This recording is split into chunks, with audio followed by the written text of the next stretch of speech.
سعید بھائی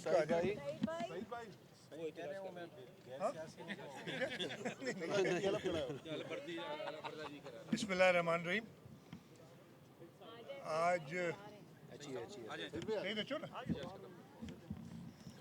آج آفس میں میرا پہلا دن تھا. کل حلف اٹھایا تھا اور آج صبح میں سب سے پہلے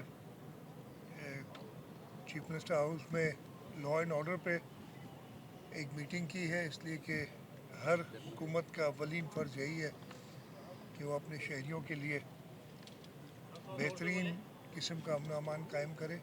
کافی تشویش ہے جو لا اینڈ آرڈر کی سچویشن ہے. آج سے 5-6 مہینے بھی پہلے کوئی اتنی اچھی نہیں تھی، میں یہ بالکل ایڈمٹ کروں گا. اور ابھی بھی خاص طور پہ اسٹریٹ کرائم کے حوالے سے. دوسرا میرا فوکس تھا کچے کے ایریا میں جو ابھی تک بدامنی ہے. اور تیسرا جو ڈرگ ابیوز یا ڈرگ ایڈکشن بہت زیادہ بڑھ گئی ہے. ان تینوں چیزوں پہ میں نے آج صبح میٹنگ لی، اور جو پولیس کے ہوم ڈپارٹمنٹ کے ایشوز تھے پولیس اور ہوم ڈپارٹمنٹ کے، ان کو بھی ریزالو کرنے کی بات کی ہے. میں نے اس کے بعد ایک میٹنگ فائنانس ڈپارٹمنٹ اور پلاننگ اینڈ ڈیولپمنٹ کے ساتھ بھی کی ہے. پھر میں چلا گیا تھا گڑھی خدا بخش. وہاں پہ میں نے شہیدوں کے مزار پہ شہید افتخار علی بھٹو، شہید محترمہ بے نظیر بھٹو اور شہداء کے مزار پہ حاضری دی.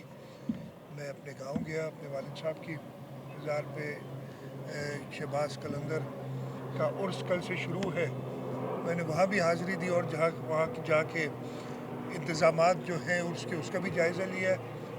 اور دن ڈھلنے سے پہلے میں پاکستان کے بانی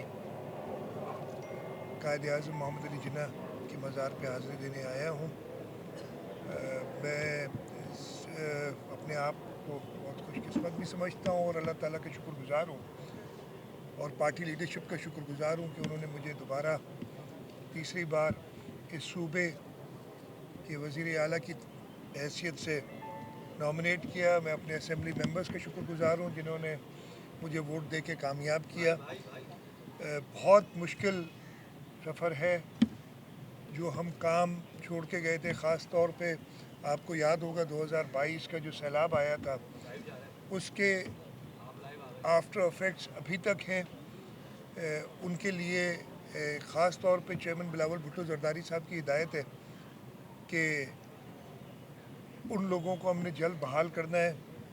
اس کے ساتھ ساتھ میرا یہی پروگرام ہے کہ جو ہمارا منشور ہے، جو 10 نکات ہیں چیئرمین بلاول بھٹو زرداری صاحب کے، ان پہ ہم نے کام کرنا ہے.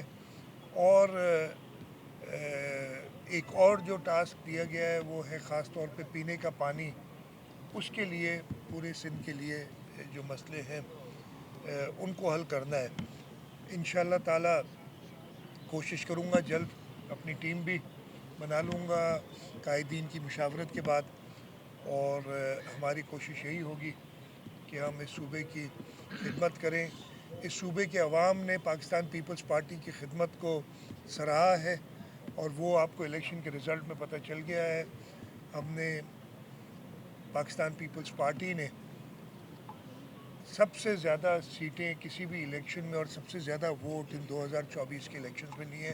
اور میں آپ کو بارہا یہ ذکر کرتا تھا جب بھی آپ دوستوں سے بات ہوتی تھی کہ انشاءاللہ تعالی ہم نے سندھ کے لوگوں کی خدمت کی ہے، اور سندھ کے لوگ دیکھ رہے ہیں کہ کون ان کے دکھ سکھ میں ان کے ساتھ ہوتا ہے، کون ان کی فلاح بہبود کے لیے کام کر رہا ہوتا ہے. لیکن اب جو انہوں نے اتنا بڑا مینڈیٹ ہمیں دیا ہے تو ہمارے اوپر ذمہ داری بھی اسی حساب سے بڑھ گئی ہے. اور میری کوشش یہی ہوگی کہ میں اپنی ٹیم کے ساتھ چیئرمین بلاول بھٹو زرداری اور صدر آصف علی زرداری صاحب کی رہنمائی میں ان لوگوں کی امیدوں پہ پورا اتروں جنہوں نے ہمیں اتنی کامیابی دی ہے. ایک چیز اور بتا دوں کہ بس دفتر میں آتے ہی لگتا ہے کہ رب کو انتظار تھا. ایک طوفانی بارشوں کا سلسلے کی پیش گوئی ہے، اس سلسلے میں بھی میں نے ہدایات انتظامیہ کو دیں، اور کل صبح میری پہلی میٹنگ اسی سلسلے میں ہوگی جو کہ میں محکمہ موسمیات، ایڈمنسٹریشن، हमारी डिज़ास्टर मैनेजमेंट वाले लोग, KMC मेयर साहब मुल्क में नहीं है इस वक्त, लेकिन वो भी ज्वाइन करेंगे ऑनलाइन। हमें डिप्टी मेयर हैं मौजूद, वो होंगे मौजूद, और उसके साथ साथ अपने के इलेक्ट्रिक वालों को भी बुलाया है ताकि कोशिश ये हो कि लोगों को तकलीफ कम से कम हो। तरजीहात पीपल्स पार्टी के 15 साल बाद भी वही हैं। अमन व अमान की सूरत हाल 15 साल पहले भी अमन व अमान की सूरत हाल पीपल्स पार्टी सिंध हुकूमत की तरजीह रही है, आज भी तरजीह वही है। वजह क्या है? पंजाब का वज़ीर आला आता है तो उसकी तरजीहात बदल जाती हैं, सफाई का निज़ाम सिलसिला शुरू किया जाता है, सड़कें और दीगर तामीरात के ऐलान होते हैं, लेकिन आप आते ही अमन व अमान की सूरत हाल पर आपको जहाँ मैं खड़ा हूँ ना, कायदे-ए-आज़म मोहम्मद अली जिन्ना की तकरीर याद है 11 अगस्त की? अगर आपको याद नहीं तो मैं बुला देता हूँ। उन्होंने कहा था हर हुकूमत की अव्वलीन तरजीह होती है सूबे का लॉ एंड ऑर्डर। तो हम तो कायदे-ए-आज़म के असूलों पे चल रहे हैं, और मेरी सबसे बड़ी ज़िम्मेदारी वो है, और बाकी चीज़ें भी ज़िम्मेदारियों में आती हैं। और ये सारे काम मुझे एक और जगह भी हुआ था कि अल्लाह का शुक्र है, कोशिश हम करते रहे हैं।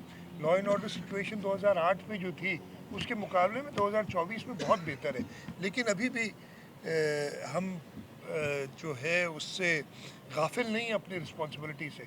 बाकी जो चीज़ें हैं तरजीहात की, जैसे मैंने बताया आपको कि जो 10 नुकात हैं, और ये तो ऑन गोइंग चीज़ें हैं जो होनी होती हैं, लेकिन मैं दोबारा कहूँगा किसी भी हुकूमत की अव्वलीन तरजीह अमन व अमान। शाह साहब, आप जब आए थे 2016 में तो आपने एजुकेशन और हेल्थ में इमरजेंसी नाफिज की थी, लेकिन हाल अभी तक जूं का तूं है। तो इन चैलेंजेस को किस तरह निपटेंगे? उसके अलावा कराची आपके पास है, एक ही कराची है सबसे बड़ा शहर, उसमें स्ट्रीट क्राइम, ज़िंदगी गैर महफूज, ये मामला कैसे कोई हंगामी सबसे पहले तो बिल्कुल सही कह रहे हैं, हेल्थ और एजुकेशन में इमरजेंसी भी लगाई थी, और मैंने उस वक्त मिनिस्टर्स को पावर्स भी दिए थे सारे, और अभी भी वो पावर्स कंटिन्यू करूँगा। और देखिए उससे बेहतरी आई है, ख़ास तौर पे हेल्थ के शोबे में। तो अब पूरी दुनिया इस बात को एडमिट करती है कि जो सिंध सूबे के अंदर हेल्थ की फैसिलिटीज़ हैं वो पूरे पाकिस्तान में कहीं नहीं है। पूरे पाकिस्तान से लोग सिंध में इलाज कराने आते हैं। एजुकेशन के अंदर भी हमने खातिर खा बेहतरी लाए, लेकिन अभी तक हम जैसे आप मुतमईन नहीं, हम भी मुतमईन नहीं हैं उससे। और इंशाल्लाह ताला एक नए जज्बे के साथ हम उस पर लगेंगे, और कि एजुकेशन के जो इश्यूज़ हैं उनको भी तेज़ी से रिजॉल्व करें। उसकी बहुत सारी वजूहत हैं, लेकिन आपको याद होगा कि हमारी टर्म ख़त्म होने से कुछ अर्सा पहले 50,000 से ऊपर टीचर्स, हमने जो सबसे बड़ा प्रॉब्लम था कि मेरिट पे टीचर्स भर्ती करना जो कि बच्चों को पढ़ा सकें, वो हम करके गए थे, और उसका इंशाल्लाह ताला फ़र्क नज़र आएगा। शाह साहब सामान ले लीजिएगा, शाह साहब इधर भी ले लीजिएगा। इसके बाद सब मतलब सबको ये दो कर लें, फिर आप और जवाब। सीएम साहब, इस वक्त लोग भी ये तवक्को कर रहे हैं, आपकी MPAs भी, कि कैबिनेट आप अपनी कब बनाएंगे? इस मरतबा थोड़ी ताख़ीर हुई, हम हमेशा देखते रहे, लेकिन क्या उसकी कोई ख़ास वजह, और कब तक कैबिनेट आ जाएगी? इंशाल्लाह जल्द आ जाएगी। मैंने आपसे बताया है कि ज़रूर जो कायदीन है उनसे मशवरे के बाद ही कैबिनेट बनती है। और इस वक्त आपको पता है कि चेयरमैन बिलावल भुट्टो जरदारी साहब, सदर आसिफ अली जरदारी साहब दोनों कौमी असम्बली के मेंबर मुंतखब हुए हैं, और वो दोनों इस्लामाबाद में मौजूद हैं। कल इंशाअल्लाह ताला उनकी हलफ बर्दारी होगी, और उसके बाद उनका जो प्रोसेस है स्पीकर चुनना है, तो वो 2-3 दिन थोड़े मसरूफ़ हैं, और इस वजह से मैं इंतज़ार कर रहा हूँ कि उनसे सलाह मशवरा हो जाए तो जल्द कैबिनेट हो जाएगी। लेकिन काम नहीं रुकेगा, काम चलता रहेगा। मैं वन मैन आर्मी हूँ। एक मिनट, इसके बाद इधर आ रहा हूँ ना, दो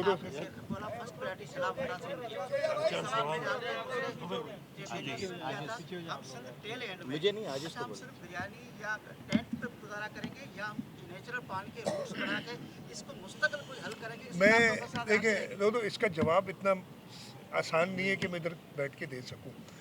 अभी हम आ रहे थे ना, मैं सेवन शरीफ गया था, कुछ जूनियर साहब हैं वो बात कर रहे थे, और हमने उधर मुकेश भी मेरे साथ थे, चावला, और उधर बात हुई कि सेवन आपने देखा होगा आप दोस्तों ने, एक तरफ मंचूर झील है, दूसरी तरफ दरिया है, बीच में कोई 7-8 किलोमीटर का पैसेज है, लेकिन उधर से पानी निकालना, जब बरसात का पानी इतना आता है और वो सारा मंचूर में जमा होता है, वो तभी पॉसिबल है कि अगर दरिया पानी ले।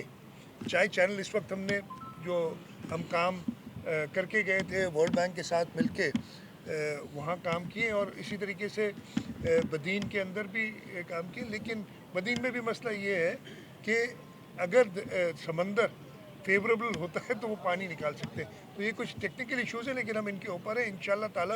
ये मौसमियाती तब्दीली की वजह से जो नया एक पूरा इन्वायरमेंट क्रिएट हो गया है, उसको उसी तरीके से टैकल करना पड़ेगा, और उस पर हम नज़र रख रहे हैं। शाह साहब आपको अपनी स्पीड बढ़ानी पड़ेगी। 15 साल हो गए, बहुत स्लो आपकी स्पीड है। कप्तान को आपने देख लिया है, वो सुनामी की तरह आता जा रहा है। तो दूसरे सूबों में मुस्लिम लीग नून के साथ उसने क्या किया, KPK में क्या हुआ। तो आने वाले वक्तों में अगर आपने स्पीड नहीं बढ़ाई तो आपको नुकसान। बहुत शुक्रिया आपके मशवरे का। इंशाल्लाह